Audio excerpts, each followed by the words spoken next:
جن لوگوں نے کفر کیا اور اوروں کو خدا کے رستے سے روکا، خدا نے ان کے اعمال برباد کر دیے۔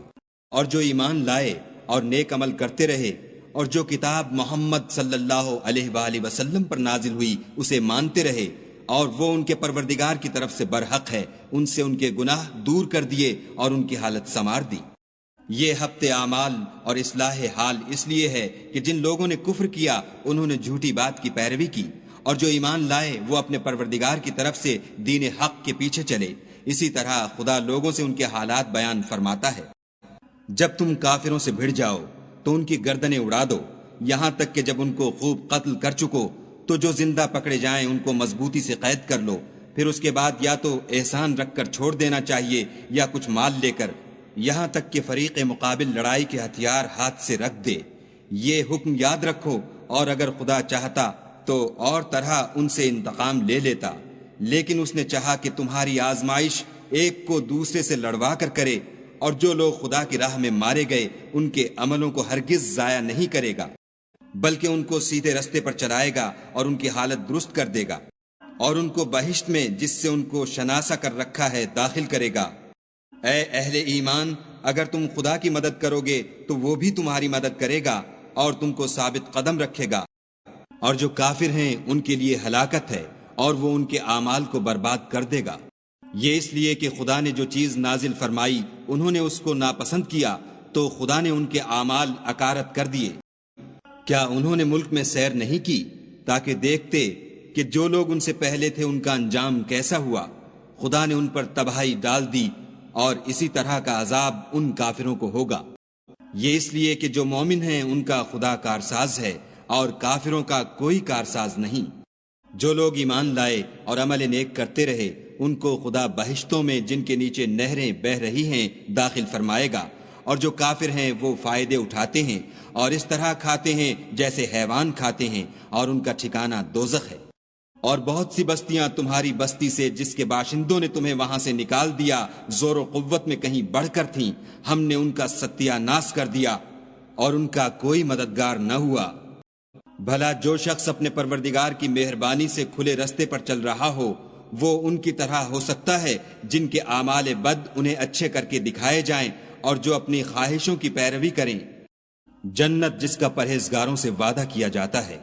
اس کی صفت یہ ہے کہ اس میں پانی کی نہریں ہیں جو بو نہیں کرے گا، اور دودھ کی نہریں ہیں جس کا مزہ نہیں بدلے گا، اور شراب کی نہریں ہیں جو پینے والوں کے لیے سراسر لذت ہے، اور شہد مصفہ کی نہریں ہیں جو حلاوت ہی حلاوت ہے، اور وہاں ان کے لیے ہر قسم کے میوے ہیں، اور ان کے پروردگار کی طرف سے مغفرت ہے۔ کیا یہ پرہیزگار ان کی طرح ہو سکتے ہیں جو ہمیشہ دوزخ میں رہیں گے، اور جن کو کھولتا ہوا پانی پلایا جائے گا تو ان کی انتڑیوں کو کاٹ ڈالے گا؟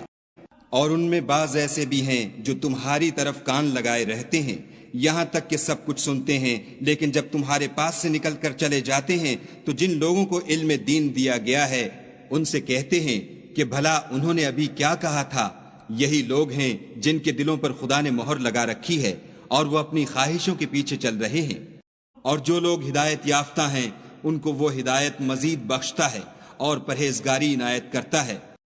اب تو یہ لوگ قیامت ہی کو دیکھتے ہیں کہ ناگہاں ان پر آ واقع ہو، سو اس کی نشانیاں وقوع میں آ چکی ہیں، پھر جب وہ ان پر آ نازل ہوگی اس وقت انہیں نصیحت کہاں مفید ہو سکے گی۔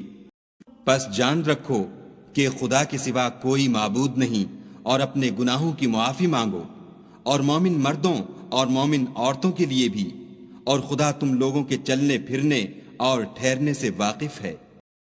اور مومن لوگ کہتے ہیں کہ جہاد کی کوئی صورت کیوں نازل نہیں ہوتی، لیکن جب کوئی صاف معنوں کی صورت نازل ہو اور اس میں جہاد کا بیان ہو تو جن لوگوں کے دلوں میں نفاق کا مرض ہے تم ان کو دیکھو کہ تمہاری طرف اس طرح دیکھنے لگیں جس طرح کسی پر موت کی بے ہوشی طاری ہو رہی ہو، سو ان کے لیے خرابی ہے۔ خوب کام تو فرما برداری اور پسندیدہ بات کہنا ہے، پھر جب جہاد کی بات پختہ ہو گئی تو اگر یہ لوگ خدا سے سچے رہنا چاہتے تو ان کے لیے بہت اچھا ہوتا۔ اے منافقو، تم سے عجب نہیں کہ اگر تم حاکم ہو جاؤ تو ملک میں خرابی کرنے لگو اور اپنے رشتوں کو توڑ ڈالو۔ یہی لوگ ہیں جن پر خدا نے لعنت کی ہے اور ان کے کانوں کو بہرا اور ان کی آنکھوں کو اندھا کر دیا ہے۔ بھلا یہ لوگ قرآن میں غور نہیں کرتے یا ان کے دلوں پر قفل لگ رہے ہیں؟ جو لوگ راہ ہدایت ظاہر ہونے کے بعد پیٹھ دے کر پھر گئے، شیطان نے یہ کام ان کو مزین کر دکھایا اور انہیں طول عمر کا وعدہ دیا۔ یہ اس لیے کہ جو لوگ خدا کی اتاری ہوئی کتاب سے بیزار ہیں،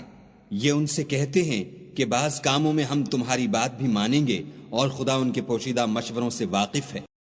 تو اس وقت ان کا کیسا حال ہوگا جب فرشتے ان کی جان نکالیں گے اور ان کے منہوں اور پیٹھوں پر مارتے جائیں گے۔ یہ اس لیے کہ جس چیز سے خدا ناخوش ہے یہ اس کے پیچھے چلے اور اس کی خوشنودی کو اچھا نہ سمجھے، تو اس نے بھی ان کے عملوں کو برباد کر دیا۔ کیا وہ لوگ جن کے دلوں میں بیماری ہے یہ خیال کیے ہوئے ہیں کہ خدا ان کے کینوں کو ظاہر نہیں کرے گا؟ اور اگر ہم چاہتے تو وہ لوگ تم کو دکھا بھی دیتے اور تم ان کو ان کے چہروں ہی سے پہچان لیتے اور تم انہیں ان کے انداز گفتگو ہی سے پہچان لوگے، اور خدا تمہارے اعمال سے واقف ہے۔ اور ہم تم لوگوں کو آزمائیں گے تاکہ جو تم میں لڑائی کرنے والے اور ثابت قدم رہنے والے ہیں ان کو معلوم کریں اور تمہارے حالات جانچ لیں۔ جن لوگوں کو سیدھا رستہ معلوم ہو گیا اور پھر بھی انہوں نے کفر کیا اور لوگوں کو خدا کی راہ سے روکا اور پیغمبر کی مخالفت کی، وہ خدا کا کچھ بھی بگاڑ نہیں سکیں گے اور خدا ان کا سب کیا کرایا اکارت کر دے گا۔ مومنو، خدا کا ارشاد مانو اور پیغمبر کی فرما برداری کرو اور اپنے عملوں کو ضائع نہ ہونے دو۔ جو لوگ کافر ہوئے اور خدا کے رستے سے روکتے رہے پھر کافر ہی مر گئے، خدا ان کو ہرگز نہیں بخشے گا۔ تو تم ہمت نہ ہارو اور دشمنوں کو صلح کی طرف نہ بلاؤ، اور تم تو غالب ہو اور خدا تمہارے ساتھ ہے، وہ ہرگز تمہارے اعمال کو کم اور گم نہیں کرے گا۔ دنیا کی زندگی تو محض کھیل اور تماشا ہے، اور اگر تم ایمان لاؤ گے اور پرہیزگاری کرو گے تو وہ تم کو تمہارا اجر دے گا اور تم سے تمہارا مال طلب نہیں کرے گا۔ اگر وہ تم سے مال طلب کرے اور تمہیں تنگ کرے تو تم بخل کرنے لگو، اور وہ بخل تمہاری بدنیتی ظاہر کر کے رہے۔ دیکھو، تم وہ لوگ ہو کہ خدا کی راہ میں خرچ کرنے کے لیے بلائے جاتے ہو، تو تم میں ایسے شخص بھی ہیں جو بخل کرنے لگتے ہیں، اور جو بخل کرتا ہے اپنے آپ سے بخل کرتا ہے، اور خدا بے نیاز ہے اور تم محتاج۔ اور اگر تم منہ پھیرو گے تو وہ تمہاری جگہ اور لوگوں کو لے آئے گا، اور وہ تمہاری طرح کے نہیں ہوں گے۔